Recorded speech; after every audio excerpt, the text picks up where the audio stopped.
நெருங்க நெருங்க போட்டிகளும் வேஷங்களும் ஊடகங்களில் கொடிகட்டி பறக்கிறதா? அமெரிக்க தேர்தல் களமும் திராவிட கட்சிகளுக்குள் நடக்கின்ற தேர்தல் கலைபரங்களோ என அச்சமூட்டுகின்றதா?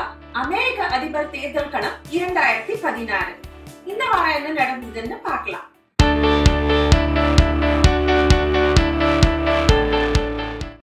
ஒயிட் ஹவுஸ் நாட்டாமை புரோகிராம்காக அமெரிக்கா சேனல்ல இருந்து ஹேம்லதா. இந்த வார தொடக்கத்தில் ஹிலரியின் உடல்நிலை மிகுந்த சர்ச்சையை கிளப்பியது.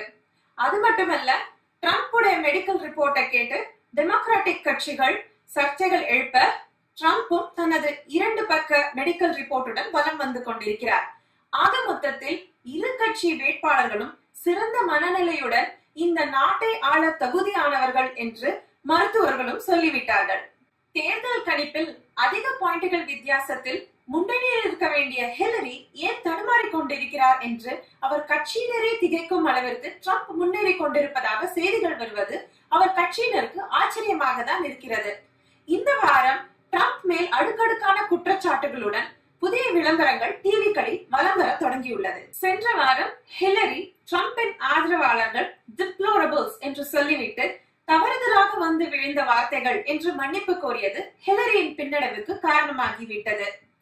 அதிபர் தேர்தலில் போட்டியிடும் ஹிலரி போன்ற ஒருவர் இந்த மாதிரி பல முறை தவறான வார்த்தைகளை பயன்படுத்திவிட்டு பின்னர் மன்னிப்பு கோருவது மக்களிடையே அதிருப்தியை ஏற்படுத்தியுள்ளது.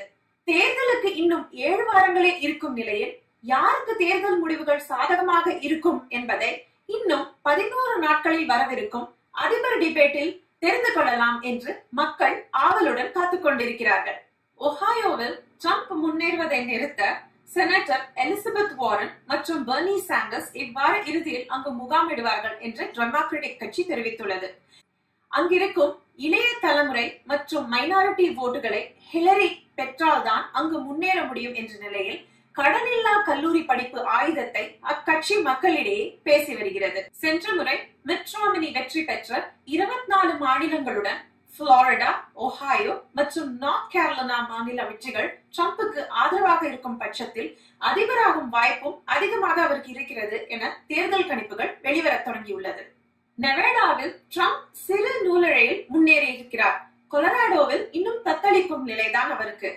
அயோவா, நெவாடா, கொலராடோ இம்மூன்று மாநிலங்களிலும் ட்ரம்ப் அதிக அளவில் முன்னேறினால் மட்டுமே அதிபராகும் சாத்தியம் அதிகமாகும்.